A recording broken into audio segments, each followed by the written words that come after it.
कैसे हो दोस्तों। आज मैं एक और नई चीज लेकर आया हूँ आपके लिए। ITR6 practically Excel based. कैसे हम एक्सेल बेस्ड ITR6 फिल करते हैं स्टेप बाय स्टेप मैं सिखाऊंगा। तो बिना कुछ भी देरी के चलते हैं मेरी स्क्रीन पर। और दोस्तों एक और बात मैं कहना चाहता हूँ, प्लीज़ मेरे चैनल को सब्सक्राइब, लाइक एंड शेयर ज़रूर करना, जिससे कि मुझे मोटिवेशन मिले और मैं नई नई वीडियोस बनाऊं आपके लिए।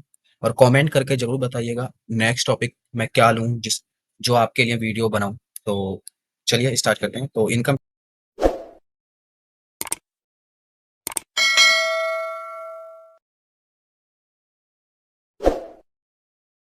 टैक्स लॉगिन साइट पे मैं जाता हूँ। उसके बाद डाउनलोड्स पे जाऊंगा। अब आपको बोरिंग लग रहा होगा बट आप स्किप कर सकते हो, मैं जो नहीं जानता है मैं उसके लिए अभी बना रहा हूँ। तो यूटिलिटी एक्सेल बेस्ड मैं डाउनलोड करूंगा।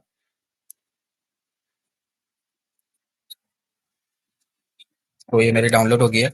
अब मैं इसको एक्सट्रैक्ट करने के बाद ये ITR6 ये आपका ओपन होगा, तो आपको ये ओपन करना है। उसके बाद आप मेक श्योर कीजिए ये अनेबल कंटेंट जरूर करना, क्योंकि अगर ये नहीं करते हो तो आपकी जेएसएन जनरेट नहीं होती है। तो इसको क्लिक करोगे तो थोड़ा सा बफरिंग होगा।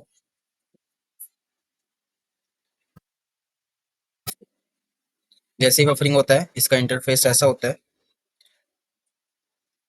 ठीक है, तो पहला पार्ट होता है पार्ट जनरल ए। तो आप इसमें एक चीज और कर सकते हो।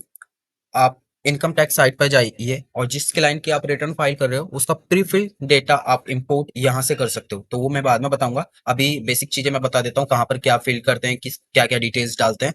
तो वो स्टेप बाय स्टेप सिखाऊंगा, वीडियो थोड़ा लंबा हो जाएगा बट सारी चीजें बताऊंगा। तो यहाँ पर आपको जिस पर्सन का आप रिटर्न फाइल करते हो उसका नाम, पैन नंबर, अगर कंपनी है तो सिन नंबर, उसके बाद आप फुल एड्रेस डाल दीजिए, इसमें ज़्यादा दिक्कत नहीं होनी चाहिए। उसके बाद स्टेटस पब्लिक है या प्राइवेट है। ITR6 जनरली कंपनीज के लिए होता है तो मैं कंपनीज का बता रहा हूँ। डोमेस्टिक है, यस, आपको जैसा लगता है आप कीजिए। उसके बाद area locality, date of incorporation, everything you can fill. ये नॉर्मल सी चीज़ें आप पढ़ लीजिएगा। तो उसके बाद एक इम्पोर्टेंट होता है यहाँ पर अभी एक चेंज आया है अभी। तो आप देखोगे ड्यू डेट ऑफ फाइलिंग, तो आप ये अब मैंडेटरी है कि अब क्या कौन कौन सी डेट वाली आप डाल रहे हो। डेट वाइज भी आ चुका है, तो आप सिलेक्ट कर लीजिए उसके अकॉर्डिंगली। तो मैं अभी 11 करता हूँ और एक्सटेंडेड करता हूँ। तो अभी अभी यहाँ देखोगे आप रिटर्न किसके अगेंस्ट में फिल कर रहे हो, तो इसमें तीन चार ऑप्शन आएगा। तो अभी मैं ओरिजिनल की बात कर रहा हूँ, तो यही आप सिलेक्ट करना है। उसके बाद आप ये देखोगे तो और भी ऑप्शंस हैं, उसका मैं बाद में बताऊंगा। आप कमेंट करके बताओगे तो मैं जरूर बताऊंगा। तो मैं सिंपली इस पे क्लिक करूंगा। उसके बाद ये डेटा सिंक्राइज करेगा अकॉर्डिंगली। उसके बाद रेजिडेंशियल स्टेटस आप डाल दीजिएगा। और हाँ, ये एक इम्पोर्टेंट होता है। तो आप इसमें देख सकते हो, have you opted for taxation under section 1.5 BA 5 BAA, ये अलग से ही एक अपने लिए एक टॉपिक है। ये आप मुझे बाद में बोलोगे तो मैं बाद में बता दूंगा, बट ये न्यू रिज्यूम के लिए होता है। तो आपको सिलेक्ट करना होता है कि आपने फिल किया है या नहीं। तो मैं कर देता हूँ अभी फिलहाल के लिए, बट अगर आपके केस में नहीं होता है तो वो भी करके देख लेना। तो यहाँ पर उसका उस जो भी आपने फॉर्म फिल किया होगा उसमें 10 IB या 10 IC या 10 ID आपके क्लाइंट ने फिल किया होगा। उसके बाद उसका यहाँ पर किस ईयर में आपने फाइल किया, अगर करंट ईयर में किया है करंट ईयर में कीजिए। और उसके बाद डेट ऑफ फाइलिंग, उसके बाद एक्नॉलेजमेंट, ये आपका हो जाएगा। तो मैं अभी इसमें करता हूँ नन, ये न्यू रिज्यूम नहीं है। Generally companies new resume select करती हैं 400 करोड़, वो वाला आप देख सकते हो जो भी है। उसके बाद ड्यूरिंग द ईयर, हाँ, ये केस होता है। सपोज कीजिए आप करंट ईयर में आप सिलेक्ट कर रहे हो तो यहाँ पर हमेशा नन कीजिए। और जिस ईयर की तुम रिटर्न फाइल कर रहे हो, अगर उसमें आपने 10 IC फिल किया है उसके बाद आप यहाँ से सिलेक्ट कर सकते हो। डायरेक्टली आप वहां पर सिलेक्ट करके नहीं कर सकते। तो सिंपली अब यहाँ पर आपको जो भी आपने सिलेक्ट किया है वो कर लीजिए। तो मैं इसमें भी नन करूंगा।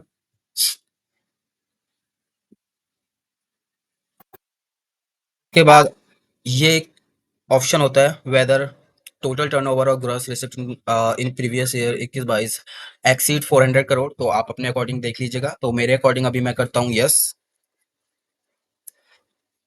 यस, तो आप देखोगे बहुत सी चीज़ें और भी डालनी पड़ सकती हैं। तो अभी मैं नो भी करता हूँ, तो आप देखोगे वो बाद में दिखाऊंगा क्या क्या। अभी आप देखोगे इंडेस, अगर किसी कंपनी पे इंडेस एप्लीकेबल है तो आप यस करोगे, अगर नहीं है तो नो करोगे। मैं अभी यस करता हूँ क्योंकि मेरी कंपनी इंडेस फॉलो करती है। उसके बाद डेटा सिंक्राइज करेगा अपने अकॉर्डिंगली। अगर आपकी कंपनी इंडेस फॉलो करती है तो आप इंडेस अकाउंटिंग स्टैंडर्ड फॉलो करते हैं तो अकाउंटिंग स्टैंडर्ड के अकॉर्डिंग करना। Whether whether unit located international FISS, तो आप आपकी जो करती है उसके अकॉर्डिंग कर लीजिए। मेरे केस में नो होता है हमेशा। अगर whether the assessee company is liquidation, अगर कंपनी बंद हो रही है तो आप यस नो कर सकते हो, मेरे केस में नहीं, तो मैं नो करूंगा।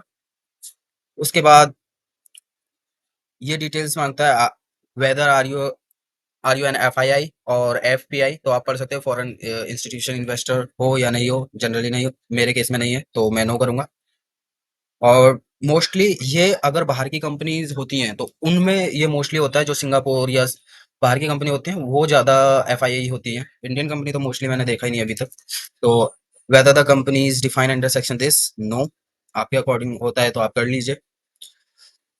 यहाँ पर इंफॉर्मेशन मांगता है, अगर आप सपोज कीजिए कोई कंपनी होता है, उसमें रिप्रेजेंटेटिव एसएससी एक अपॉइंट करा देता है, तो ये सिलेक्ट करने का ऑप्शन होता है। जनरली मोस्टली मैंने देखा है 99% चांस नो ही करते हैं, चाहे दूसरे पर्सन से भी फिल कराएं, किसी से भी कराएं, नो ही रखते हैं।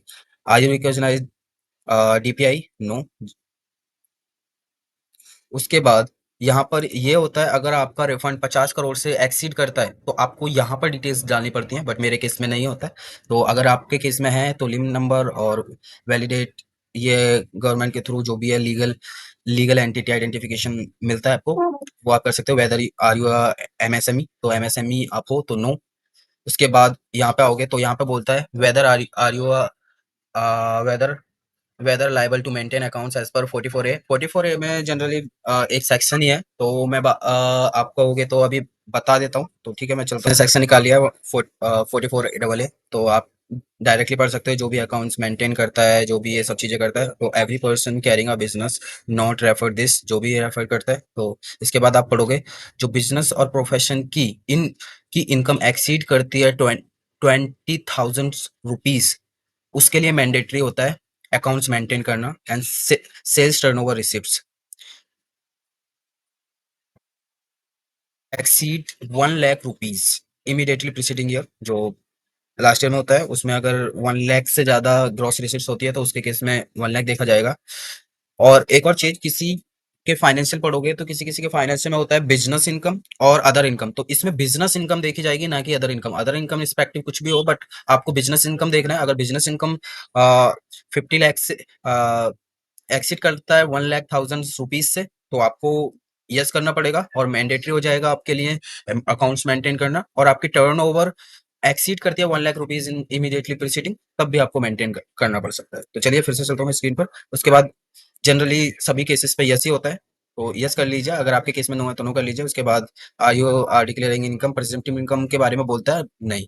उसके बाद आप इसके बाद बोलता है if no whether the total total sales gross receipts of business between 1 crore in this, तो हमारे केस में तो ज्यादा ही होती है, तो आपके केस में अगर कम होती है तो कम कर लीजिए, क्योंकि उसके बाद फिर दूसरा क्वेश्चन पूछेगा कि अगर आप नो करते हो, नो एक्सीड नहीं करता है, तो उसके बाद फिर से पूछेगा कि आपकी ग्रोस रिसीट्स टर्नओवर ये एक्सीड करती है 5% कैश रिसीट्स, या उससे आप ट्रांजेक्शन करते हो, तो उसके अकॉर्डिंग आपको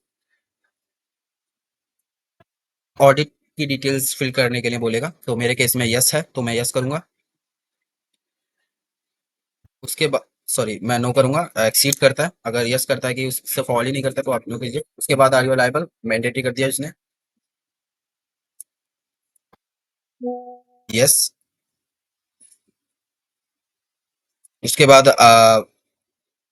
weather you are auditor under section 44 में, यस, मेरे केस में सारे ने किया है तो यस करेंगे। उसके बाद आप due date of furnishing audit report, उसका जो साइन कर रहा है ऑडिट, उसका नाम, मेंबरशिप ऑफ ऑडिटर, अगर उसकी फर्म है उसकी फर्म का नाम डाल लीजिए, और फर्म का रजिस्ट्रेशन जैसे PWC VWC होते हैं उनका नाम डाल दीजिए, इस यहाँ पर फर्म का रजिस्ट्रेशन। और यहाँ पर एक और चीज, अगर कोई फर्म साइन कर रही है जैसे डिलॉयट हो गया, PWC हो गया, अगर इंडिविजुअल केस होगा तो उसका पैन नंबर, अगर आप कोई फर्म करिए तो यहाँ पर फर्म का पैन नंबर डालेगा, ना कि इंडिविजुअल का। अगर आप टैक्स ऑडिट में देखोगे तो जो पर्सन साइन करता है उसका पैन आता है, तो वो कंसीडर मत कीजिएगा, ठीक है। उसके बाद आधार स्किप कर सकते हो, मैंडेटरी नहीं है। उसके बाद अभी डेट ऑफ ऑडिट रिपोर्ट यहाँ पे डाल सकते हो, date of furnishing and date of audit report, इनमें दोनों में चेंजेस हो सकते हैं, तो डिफर हो सकता है, क्योंकि जिस डेट को आपने फाइल किया है वो, और जिस डेट को आपने साइन किया है वो।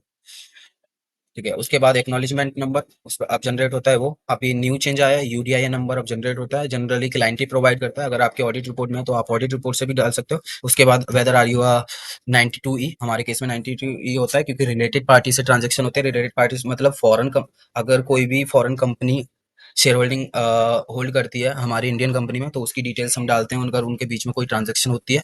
उसके बाद यहाँ पर आप whether are you accounted, yes. उसके बाद आप एक्नॉलेजमेंट नंबर और डेट ऑफ फाइनेंस आप डाल सकते हो। उसके बाद यहाँ पर ये अगर कोई भी जैसे जैसे सपोज कीजिए आप एटीआई की डिडक्शन ले रहे हो, अगर उसमें आपने ऑडिटेड करवाया तो वहाँ यहाँ पर आप डिटेल्स डाल सकते हो अगर कोई भी रिस्पेक्टिव फॉर्म फाइल किया है। और यहाँ पर होता है जनरली हम डालते हैं कि अगर कंपनीज एक्ट के अकॉर्डिंग आपने आपके फाइनेंशियल्स ऑडिटेड हुए हैं तो वो आप डाल सकते हो। तो कंपनीज एक्ट के अकॉर्डिंग मैं सारी चीज़ें डाल देता हूँ, कंपनीज एक्ट 13। उसके बाद सेक्शन 144 143 वेरी यस ऑप्टेड, और जिस डेट पे आपकी फाइनेंशियल साइन हुए हैं वो डिटेल्स डाल दीजिएगा, ये आपका कंप्लीट हो जाएगा। फिर पार्ट है जनरल, यहाँ पर सिलेक्ट कर सकते हो आपकी होल्डिंग है सब्सिडरी है, तो मेरी होल्डिंग है, तो मैं सॉरी मेरी सब्सिडरी कंपनी है तो मैं सब्सिडरी कंपनी डालूंगा। उसके बाद आप मैं होल्डिंग कंपनी की डिटेल्स डाल दूंगा, उसका नाम, एड्रेस, पैन, जेब, हाँ, कितनी परसेंटेज होल्ड करता है। उसके बाद बिजनेस ऑर्गेनाइजेशन, ये जनरली होता नहीं, अगर मर्जर वर्जर के केस में होता है उसका डालेंगे। और यहाँ पर सारे डायरेक्टर्स की डिटेल्स आएगी। अगर फॉरनर है उसका एक स्पेसिफिक फॉर्मेट होता है, वो मैं डिस्क्रिप्शन में डाल दूंगा, वो फॉर्मेट आप यूज़ कर सकते हो। अगर फॉरनर का पैन नहीं होता है, और डिन नंबर फॉरनर का छोड़ सकते हो। अगर डायरेक्टर है उसके लिए मैंडेटरी है, सेक्रेटरी है, कुछ भी है उसके लिए नहीं। और एक और चीज़, अगर जो पर्सन साइन कर रहा है अगर वो डायरेक्टर नहीं है, रिप्रेजेंटेटिव है जो साइन करने के लिए एलिजिबल है, तो उसकी भी डिटेल्स आपको मैंडेटरी होगी यहाँ पे डालने की, चाहे वो मैनेज डायरेक्टर्स ना हो, कुछ भी हो, बट यहाँ पे डिटेल्स डालनी पड़ेगी। उसके बाद आप डालोगे जो भी अगर ओन करता है 10% से holding in at any time in previous year, जो असेसमेंट ईयर की आप रिटर्न फाइल करते हो, अगर उस बीच में अगर कोई भी 10% से कम 10% से ज़्यादा शेयर होल्डिंग होल्ड करता है तो उनकी सारी की डिटेल आएगी यहाँ पे। जो भी फिल करोगे वो तो आएगा ही आएगा, अगर बीच में अगर शेयर होल्डिंग चेंज हुई है तो यहाँ पे आएगा। उसके बाद पर्टिकुलर अनलिस्टेड कंपनी हो गई तो यहाँ पे डिटेल्स डाल दीजिए, फॉरेन के लिए यहाँ पे डाल दीजिए। उसके बाद ये सारी चीज़ें पढ़ के देख सकते हो। तो are you company this, sorry no, तो आप आपके केस में अगर होगा तो देख लेना, बट जनरली कंपनीज के केस में नो नो ही होता है सारा। ये मैं आपको एक ट्रिक बता देता हूँ, नो नो कर दीजिए। उसके बाद अगर आपके अगर आपकी अनलिस्टेड कंपनी है तो आपको ये डिटेल्स जरूर फिल करनी पड़ेगी, यस। तो क्योंकि शेयर होल्डर इन्फॉर्मेशन होती है, अगर आपने ऊपर डाल दिया तो यहाँ पे भी होगा।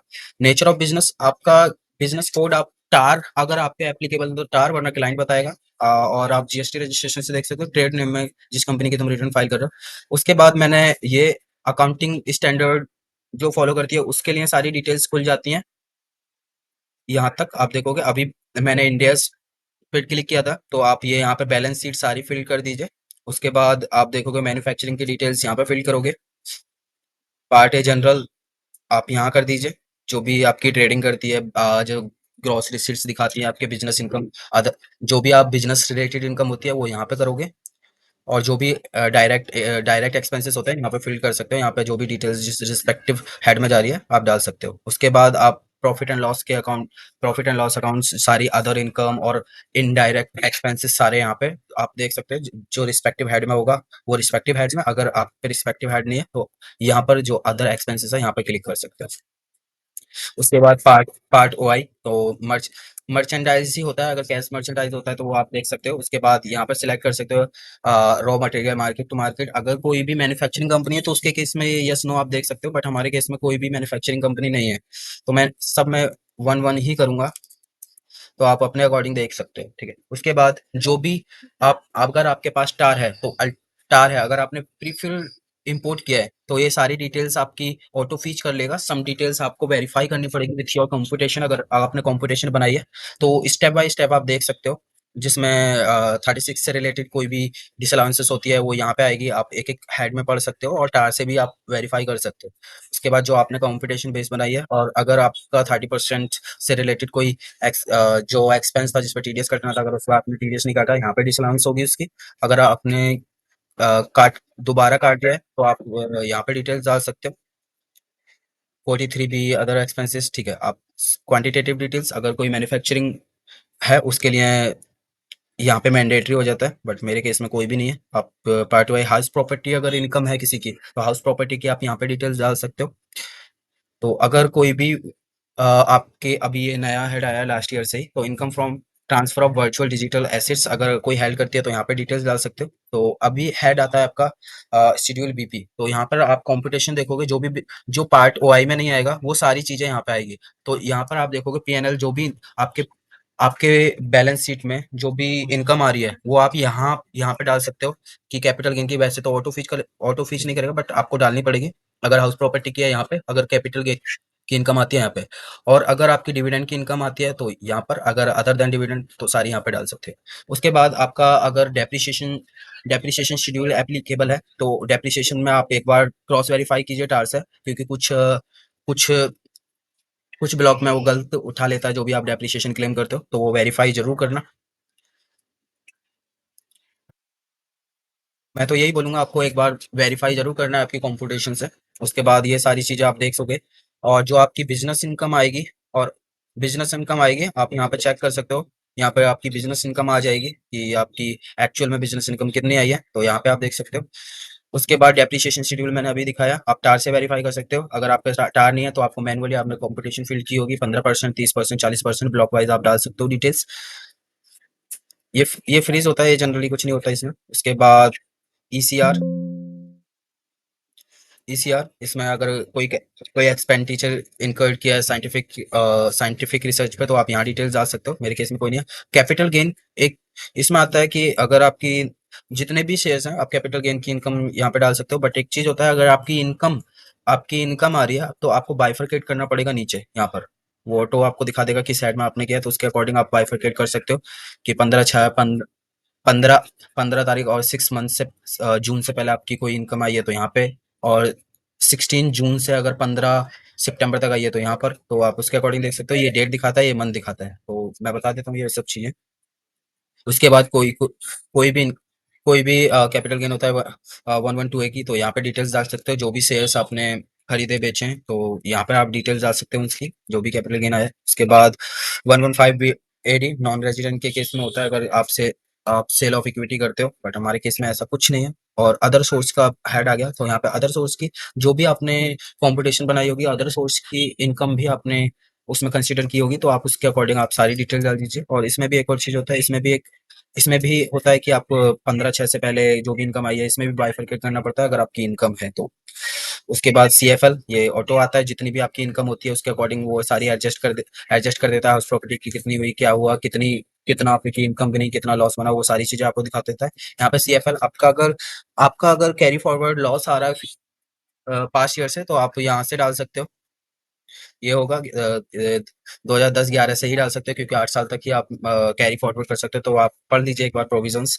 मैं प्रोविजंस आपको पढ़ाऊंगा नहीं, बस रिपोर्टिंग पर्पस के लिए मैं बता देता हूँ। उसके बाद आप अनएब्सॉर्ब डेप्रिसिएशन, जो भी आपका डेप्रिसिएशन से रिलेटेड एक्सपेंडिचर होते हैं, सपोज कीजिए आपका डेप्रिसिएशन की वजह से लॉस आ रहा है, तो वो आपका अनएब्सॉर्ब डेप्रिसिएशन होता है। तो करंट ईयर का आप बाइफरकेट कर सकते हो उसके अकॉर्डिंग।